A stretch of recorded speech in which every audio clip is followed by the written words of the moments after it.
I've spent a day rearranging, shuffling things around, and generally putting things in order in here. And let me show you the fruits of my labor, as it were. First of all, on the bookshelf here, notice these milk carton carts up, or things up here. I built an extra shelf so I could spread the books out a little bit more and get the decent ones where I wanted to see them. I mean, the way they were, you couldn't even see what I had. But that's not the important part. The important part is, well, I'll start over here. Here's my Craig Jorgensen. It's always been sitting here above the door. Here we have a Lefino pinfire that's been converted to center fire, and two Colt Navies. Well, actually, it's a Remington Navy 36 from, well, it's a facsimile from the Civil War era, and a Spiller and Burr Confederate unlicensed copy of this one. Now, the rest of the thing, I ran out of room. I couldn't put all my rifles out here. As you can see, I have them all over the wall. Well, I decided to heck with it, and I bought this. It's a Lazy Susan, moves around, and it is now just loaded to the gunnels with rifles. And I decided, well, you only live once, so I put all of my rifles out here. Well, all the collectible ones I have. I have several in the bedroom closet that are there for repelling boarders. But except for that, this is my main collection, and they're arranged by country, really. So up here we have Switzerland. These two, model 1911 and a K31. Here we have France. This is a carbine made out of a World War I Lebel. This is I think it's called a M36, isn't it? Or Moss 36. I put little tags on them so that I'll remember what the heck they are. This one is called a Moss 4956. This was invented just before World War II, but they had to sort of stash it away so the Nazis didn't steal it. Thompson Center Contender. All the rifles on here, there's various rifles on here. Very various. These ones here are Swedish. Being one of the neutrals, they're not as well represented. Let's see, what's this? Oh, this is my model 1917 Enfield, 7mm Mauser. These are 8mm Mausers. Let's see, this one is Turkish, so made in Ankara, and this is a VZ52 rifle. That's made in Czechoslovakia at the Brno factory. This is an SKS, Norinco El Cheapo Chinese. This is a VZ52 in 7.62 by 45. Yes, that's right, 7.62 by 45. This is a black powder hunting rifle I sort of reconditioned, and various 22s. Pistols, well, German Luger, that's actually a 30 Luger, an American High Standard. This is an Austrian Rothsteyr. This, and this are French. These are models A and S of the 1935 in 32 French long, and this is the Moss or Mob, which is in regular 32 auto. This is a brace of 9mm Steyrs or Steyr Hans, so they're 9 by 23 Steyr. 8mm Nambu and a Astra 400 in 9mm Largo. On the top we have a standard Tula Mosin Nagant, followed by a 1888 German commission rifle, followed by 3 Arasakas. The top 2 are Model 99s, and the third one is a Model 38. These are examples of, this one here is a last ditch. It has a wooden buttstock. And this one is a in 6.5 Arasaka. That's one of the ones they used in the Chinese campaign, Manchukuo. This one still has the mum. These other two do not. Down here we have a 7mm Mauser, I think.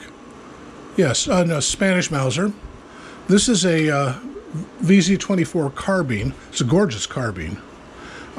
This is a carbine made out of a Mannlicher 1895, which is a World War I infantry rifle of the Austro-Hungarian Empire.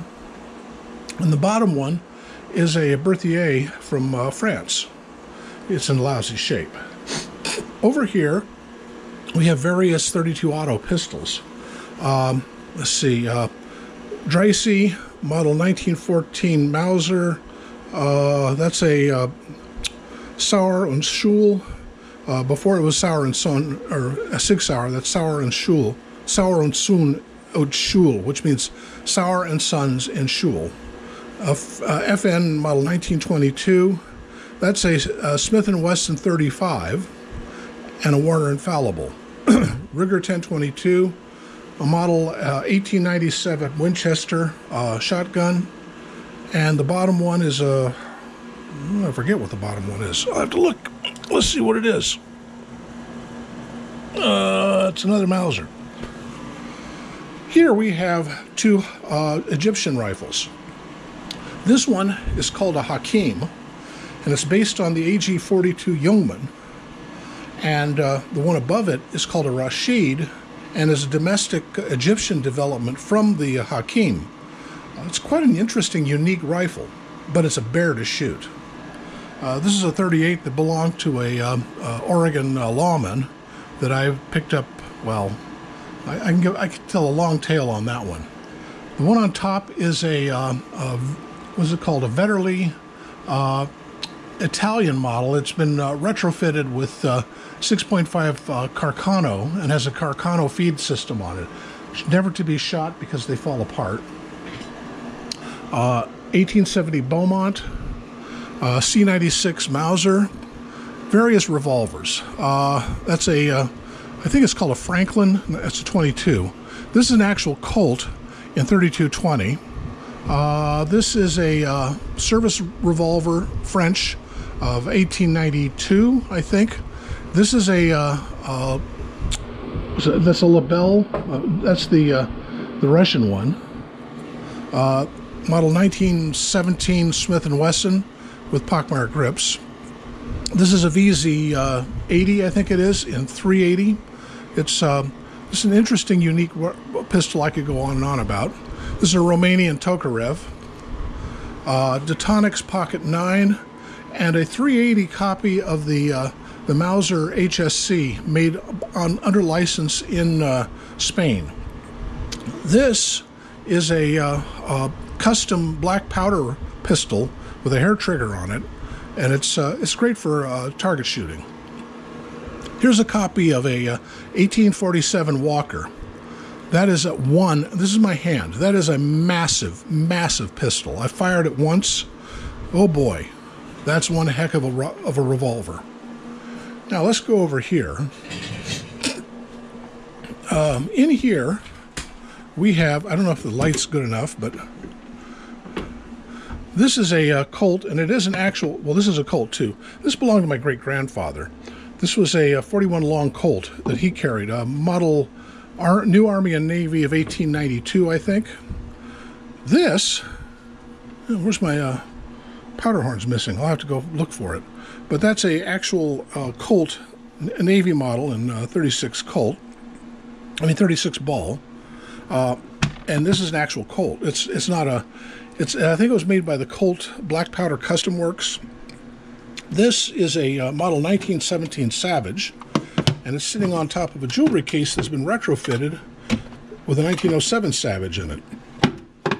And this, I don't even know what brand that is. That's like a Saturday night special 32 Smith & Wesson belly gun that I would never shoot, but it's an example of type. Let me put Granddad's gun back. I have the factory letter on this thing. It was bought in Kansas City, of all places. Anyway, as you can see, I have rearranged all of my guns, and I put some of my semi-autos out here.